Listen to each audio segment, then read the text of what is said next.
Great to see you all today. You know, as happens at every single university, there's always technical problems, and it's great to see it's happening here because it makes me feel better about UniSA. So if you come to my university, the same thing's going to happen. So just to sort of talk to you about what we're going to do today and why we're here. As Kay mentioned, I've been researching academic integrity actually for 16 years now. I first started looking at it as part of my doctoral thesis in 2002. I established the International Journal for Educational Integrity in 2005. We ran the first conference, went out to number 8. The first one was in 2003. In 2016, we published a handbook of academic integrity. It's had over 120,000 downloads and is the highest performing education book published by Springer, which tells you that people do care about this issue. So when you're talking to your colleagues and your senior managers and they're like, oh, you know, that's something small over here. Well, actually the whole world cares about this. So I hope that I'm going to inspire you to care about it as well. I'm sure you do, that's why you're here. This is my 4th OLT project, the 3rd on academic integrity. And this one was the very last bit of money that the OLT had before they were sent down the drain. So very, very sad. The OLT has been a great funder of this research, so I've got to acknowledge them. So today's agenda, you have on your pack, the top page, you can see what we're going to do. Look at this, we're already on time. I'm about to start the presentation. So I'm going to spend the first 45 minutes sharing with you some key findings. The purpose of today, though, isn't so that I can just, again, tell you the findings, especially for those who've heard it before. The purpose of today is for me to give a quick introduction to those crystallized, distilled key findings, and then for us to work together. So it's a workshop, it really is, it's not just a lecture. That's why you're in groups, that's why you've got stuff, you've got paper, you've got pens. We've started working on the resources. So what we really wanted to do was develop evidence-based resources. Easier said than done. It's actually sort of easier to collect data, analyse it, publish it. And I have to say our 2 first papers were published last night in Studies in Higher Ed, which are the findings I'm sharing with you today from the student and staff surveys. And we've got much more to publish, many more papers. We've got another year to go still. But then the challenge is saying, well, what does that mean? And how can we help our colleagues who are in the trenches every day trying to address this issue? What are some meaningful resources to develop? We have a website. Many of you have probably already registered. If you haven't already, please do. The website address is at the top here of the infographics. There are 2 infographics in your pack. Those folk over there who can't see the screen, you'll actually see that the infographics have most of the information that I'm going to be sharing on the PowerPoints. Now those of you who were at the symposium last year, this first one which looks a bit more red, we tried to make the colours a bit different. That was last year's infographic, and you'll see it's very descriptive. This is one we just published a couple of weeks ago, which really tries to crystallise our findings more. There's additional findings, but it's also, I think, more nuanced. Now, both of those infographics are critical. You can register on the website, the address is there. As we develop resources, then you can access them and get them. And as I say, those 2 papers are available as of last night on Studies in Higher Ed. So if you'd like to see the full findings, please do that. So that's the plan. Me telling you the big stuff for those who haven't heard it before.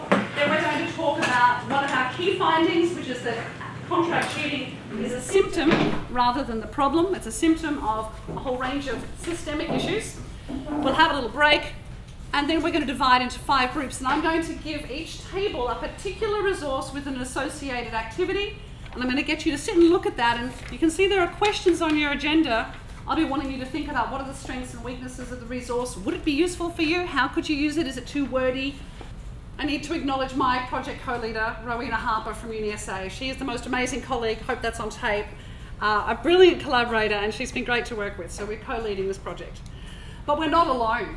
So the project's been led from the University of South Australia, but as you can see here, we've got, oh, that doesn't work on that screen either. Nothing works today.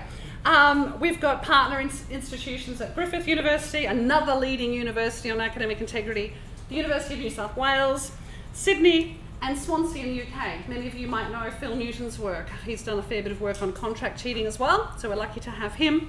As I mentioned, our brilliant data analyst, Michael Burton at UWA, and some of you would have been liaising with Sonia Siddiqui, who's our project manager and has been organising all these events for us. She's actually based in Sydney, but works with us at UniSA. She's that brilliant, we're happy to work across boundaries just to keep her. So, just a little bit of background to remind you about how this project came about. You probably all remember, not the visitors from China who weren't here for that, but those who have been around for the last couple of years, you'll remember there were lots and lots of scandals in 2015 to 17. The very first thing, the really thing that got the media's attention was the MyMaster scandal. Hands up if you know that scandal. Some of you don't. Okay, in brief, the Fairfax media exposed a large number of students who were using a commercial cheat site, an online essay writing service, bespoke essay writing service, and they had been doing that for some time, paying this service to do their work.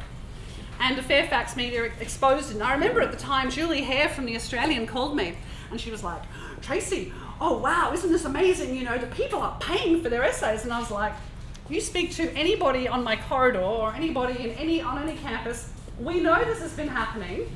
No news to us. But what's amazing about that is when it gets on the front page of the paper, suddenly people start to care. So that was a brilliant catalyst for change, the MyMaster scandal. Things we all knew had been happening, now it was out there in the public arena. But it didn't stop with just people buying assignments.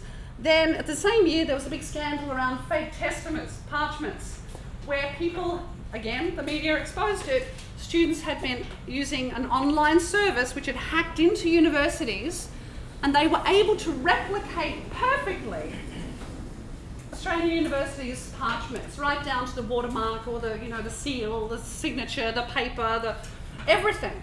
Now that was a shock. We had the ICAC investigation into corruption in higher education. Essentially, that report was really looking at some of the corruption and recruitment practices around internationalisation that was really quite scandalous, around recruitment agents that weren't appropriately qualified, were taking students that didn't have appropriate IELTS or appropriate prerequisites, and were basically grabbing students for the fees that they would earn, as you can imagine. Again, everyone in this room knows that that's been happening, but ICAC exposed it, wrote a report on it, and people started to take notice. As a result of some of those scandals, our national regulator, TEQSA, the Tertiary Education Quality and Standards Agency, sent a letter to every university saying, tell us what you're doing about these things. What are you doing about things like the MyMaster scandal and the fake testaments? And every university had to put together a response to TEQSA and say what they were doing. So TEQSA starts to notice now. Oh, geez, I love a good scandal, I really do. But it just went on and on. Now, has anybody not seen the SBS Pens for Hire documentary? Hands up if you have not seen that. I cannot recommend that highly enough. 2015, I believe it was still, or 16, around there. You can go online, it's still there via SBS. It's not a long documentary, 20, 30 minutes.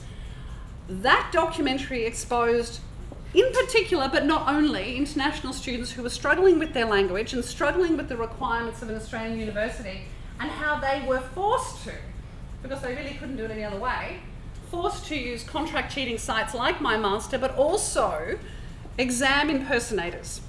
Now this was really shocking, and they interviewed students, incognito, and heard from engineers and nurses and people in really important professions saying how they had cheated their way through. One student that I think really got to Rowena and I particularly, we watch this documentary often to remind us what we're all about. There was one student who said, listen, I believe he came from China, I came to Australia with every good intention of studying. I wanted to change my life, my family was sacrificing for me. But in the first semester, I failed every single assessment. Every single course I was enrolled in, I failed. And nobody called me. I didn't get an email. I didn't get a telephone call. Nobody noticed or cared. Rowena and I watched that and go, yeah. So nobody cared. And what he did then, he thought, well, I'm going to see how I go if I get somebody else to do it. I'll focus on earning some money so I can pay for that. And he did that. Nobody noticed or cared either. Nobody noticed that he'd failed everything with very poor marks in the first semester. And nobody noticed that now suddenly his work had radically improved. But he did get through and he passed and he graduated. And these things are the things, again, that many of us have worried about and been concerned about, but here it was out in the public arena. So that's an amazing documentary to watch. Around the same time, in 2016, you might remember, lots of exposure of fraudulent recruitment practices in the vet sector. Not if you remember that. Yeah? So things like really distressing things, recruitment agents going out into disadvantaged backgrounds, such as the AP Winelands in South Australia, offering alcohol, marijuana, laptops, iPads to enroll in a course that they would never, ever take. And so that resulted in lots and lots of ghost students who are in name, they had a name, they had an ID, but they never took a single class, they never turned up to a single, Skype call or online discussion or anything. So that was really huge in the vet sector, and I have to say Simon Birmingham's really addressed that and made big inroads there. And that largely occurred, as you know, because of the way the fee system was set up, so that students could enrol and the universities or the college would get the funds, regardless of whether the student graduated or even turned up. People were worried around this time around low admission standards, as we have done forever. And then even a year ago, there was another scandal around Airtasker. Now, Airtasker is an outsourcing service. If you want someone to walk your dog or do the laundry or pick up your dry cleaning or get your pizza, you can call them up or go online and they'll do it for you for a reasonable fee.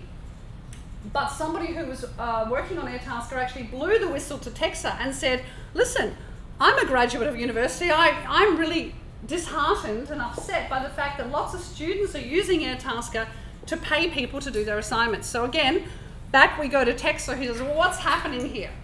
So they'd done a couple of reports by then, and now they're still investigating it.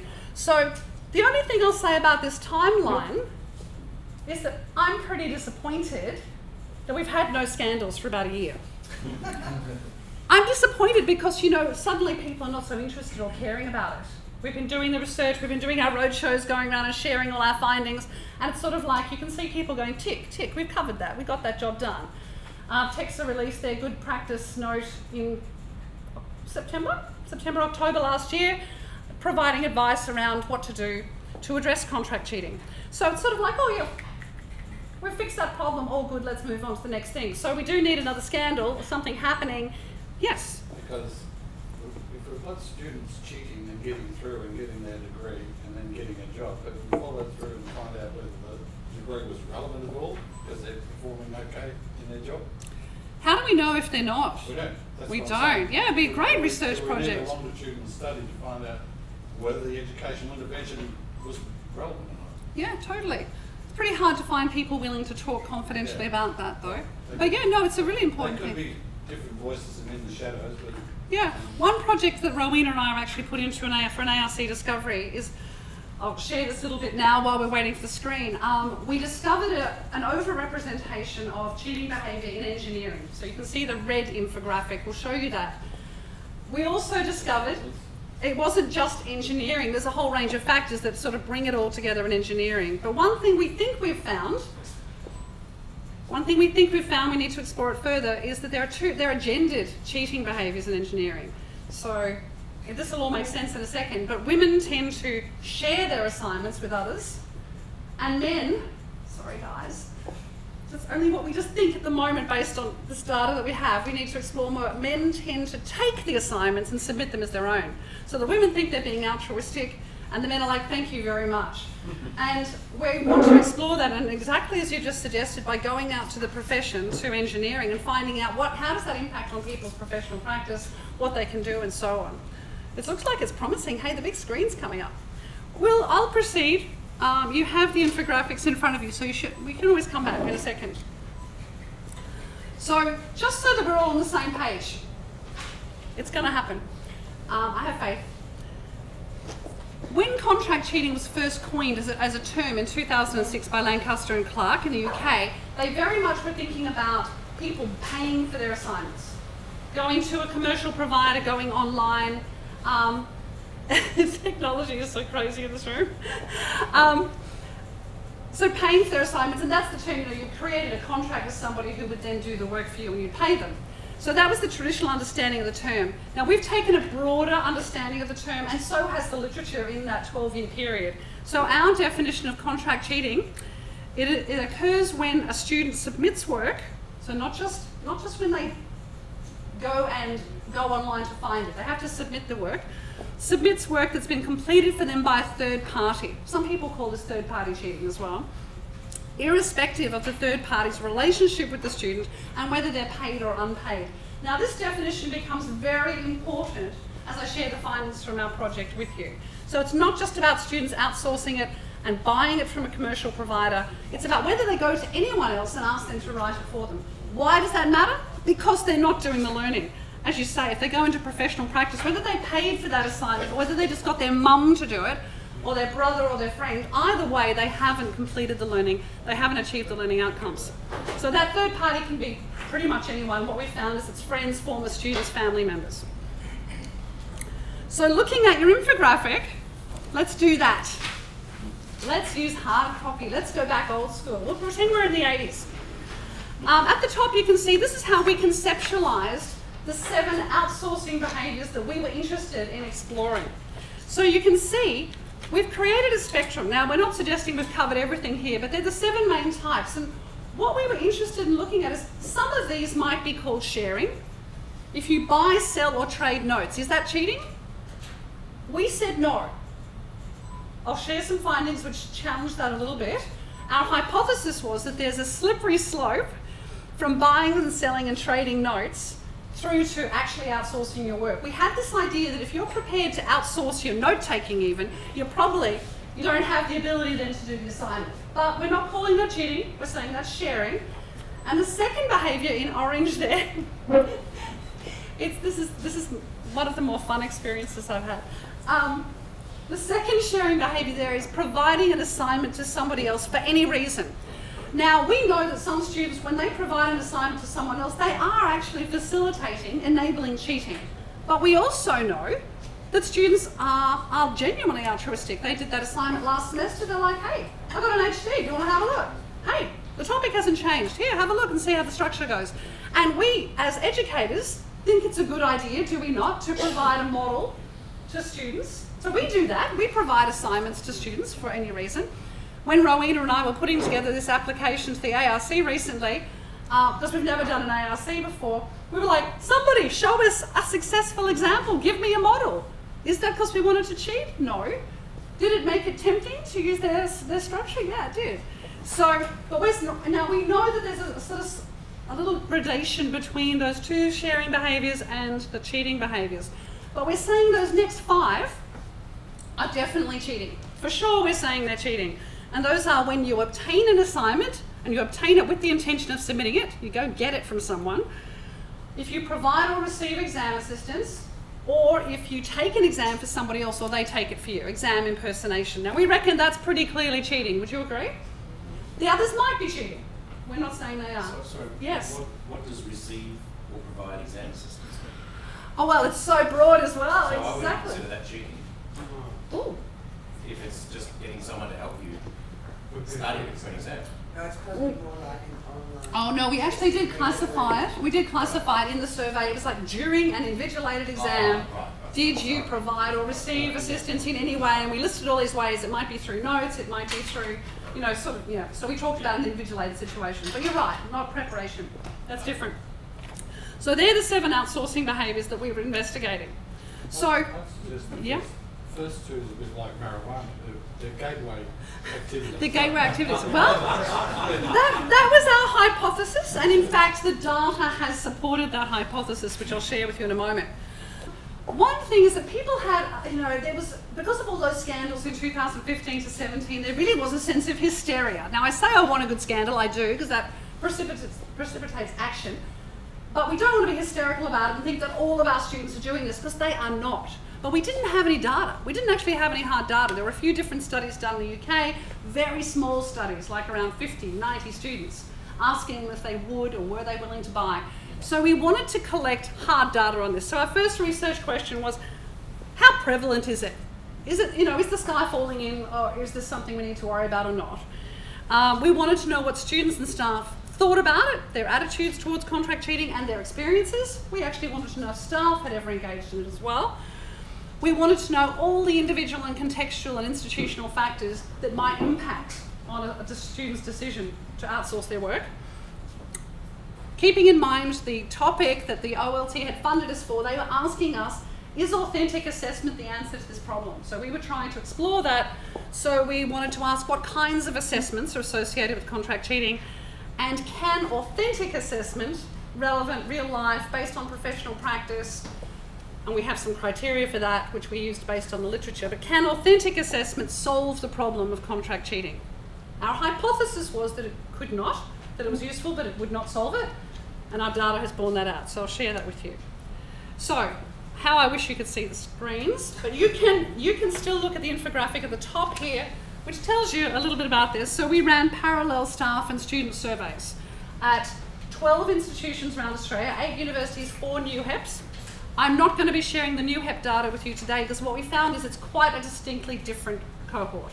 So the data I'm sharing with you today is the 8 universities, and that was 14,086 responses just from the universities, and we had 1,147 responses from staff. Really good numbers. We also had a lot of qualitative data, which we have just started to analyse. Watch this space for more publishing on that, but we're in the process of analysing 925 qualitative responses from students and 325 from staff. We also have a huge data set of procurement requests. So a procurement request is where students go online and say, I've got this assignment, it's 3,000 words, it's due next week, who can do it for me? So a procurement request, we had 111,000 of them that we had harvested. We could not analyse those. We just randomly selected 200 of those to assess against the criteria we used to on authenticity. We also had 2 universities very bravely and anonymously, obviously confidentially, offered us their breach data over a period of 2 or 3 years. I'm pretty sure 3 years. 15 to 17, 3 years. So we had 2 different universities. The actual information they had where they had substantiated a case of contract cheating. And we could then again assess those breach reports against authentic assessment. So we've got a lot of different data, really a lot of data. So our 8 key findings. Now we might switch to the lighter coloured infographic. Might be useful for you to have a look at. Actually, not just yet. Sorry, not just yet. What you might want to do is have a look at the first resource which we're going to look at, this one here, which says contract cheating is a symptom, not the problem. That's pretty much what I'm going to talk to you about just for a second and then go on to the big findings. So, a third of all staff, this is our first big finding. We had always started this presentation by saying contract cheating is happening in this perfect storm. All these things have happened to create this perfect environment for students outsourcing their work. And our qualitative data really supports that. A third of the staff described contract cheating as a systemic problem, created or made worse by government and institutional policy and practice. So here's a quote from one staff member about that. They said, "The upsurge in third-party cheating is due to students' perception of university degrees as a commercial transaction due to university management's focus on the business of education, such that marketing of university products," they said in inverted commas, "becomes more important than the education process itself." Would we say hear to that? Mm-hmm. Absolutely. Another person said, "While it's theoretically possible to design assessment that minimises the opportunity for cheating, there's not enough time allocated to assessment and not enough time allocated to student-staff contact in order to implement this effectively."